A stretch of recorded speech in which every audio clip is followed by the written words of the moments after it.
Bem-vindos ao Sussurros na Tempestade. Esta noite, histórias ocultas aguardam sob o véu da chuva. Não esqueça, curta, inscreva-se e use fones para sentir cada sussurro. Prontos para o desconhecido? A tempestade já começou.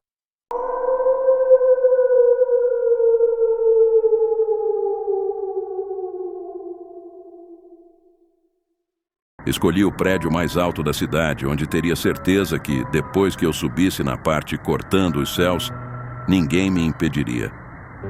Um homem bem vestido em locais de negócio seria apenas mais um funcionário passando despercebido.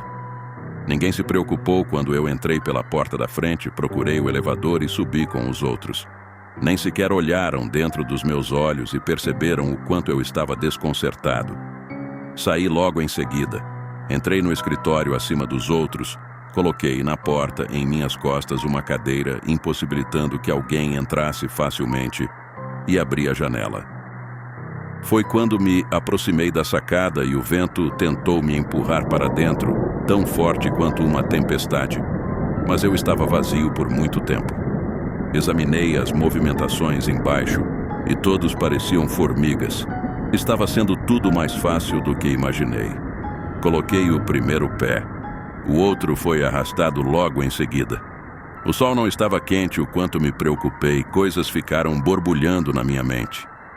Então, ouvi uma voz dentro da sala.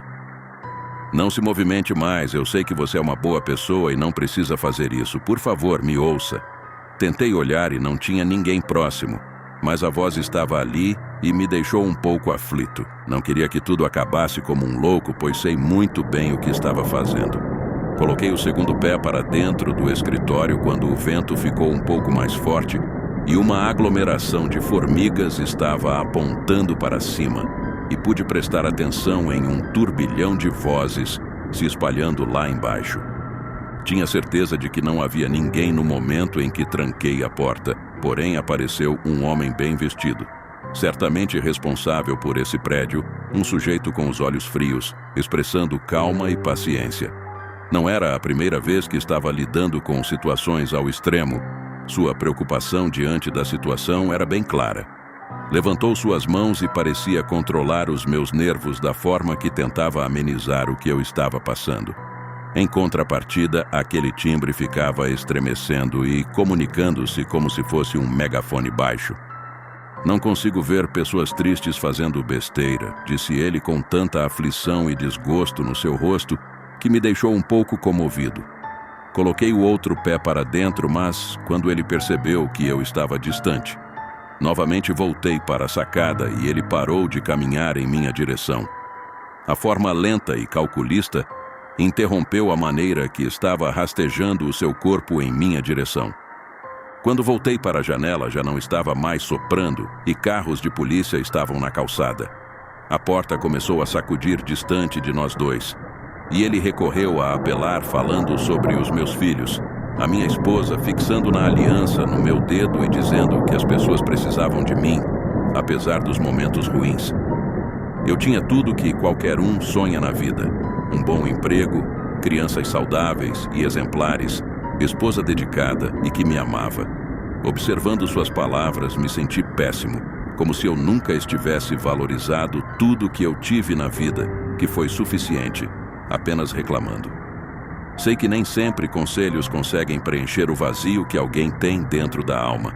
Há algo absorvendo tudo de bom e, dessa vez, o homem estava no meio, bem mais próximo do que antes, da sua forma invasiva de rastejar, com as órbitas oculares quase lacrimejando em desespero, dizendo que já viu todo tipo de coisa ruim e não poderia deixar uma pessoa boa fazendo uma desgraça dessa.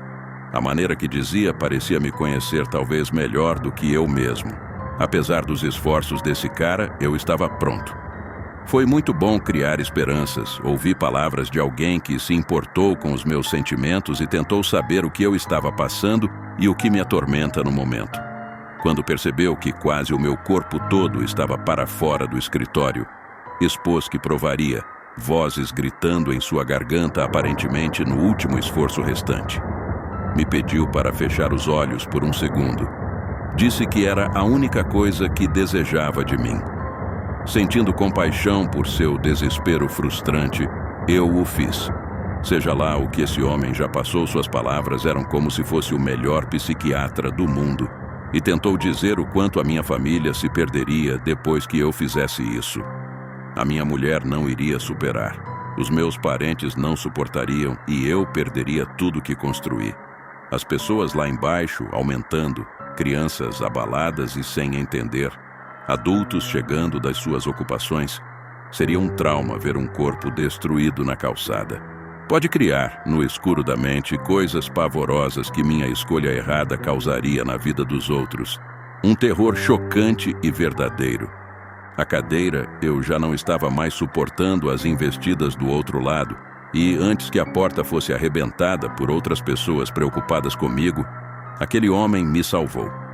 Eu pude enxergar com mais atenção na minha mente todos os dias que minha companheira me recebeu, com um sorriso e dizendo que me ama, os meus filhos Naomi e Akemi, me chamando de paizão e falando o quanto sou importante.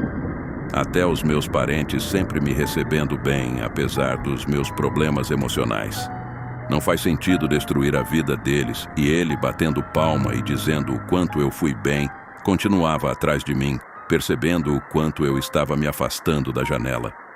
Por que isso se nem tenho inimigos? Não tinha nada para reclamar, sabia que poderia conseguir um tratamento. Finalmente estava fora da janela, e a única coisa que eu poderia fazer era agradecer porque o terror, onde não existe, foi criado apenas por minha mente burra. Nunca me senti tão bem comigo mesmo. Virei minhas costas, respirando fundo e confiante. A primeira vez na vida que realmente estava feliz e aliviado para agradecer o esforço que alguém fez e tentou me ver bem, lutando ferozmente cada segundo. Um homem que em menos de segundos estava próximo do meu rosto, quase que beijando na minha boca. Agora animado, enxergando em minha direção e empurrando-me com sua mão. Segundos antes que eu ficasse distante o suficiente, assobiou essas palavras. O meu rosto vendo a sacada ficando mais distante e os barulhos embaixo gritando em sincronia mais próximos. Não tem graça quando vocês estão tristes. Bons sonhos. A tempestade de hoje se acalma, mas os segredos permanecem. Espero que tenham gostado das histórias sussurradas na chuva. Se gostou, deixe seu like e inscreva-se para mais mistérios. Lembre-se, a cada tempestade, novos sussurros surgirão. Até a próxima, sob o manto da noite e da chuva. Boa noite e mantenha-se atento aos sussurros.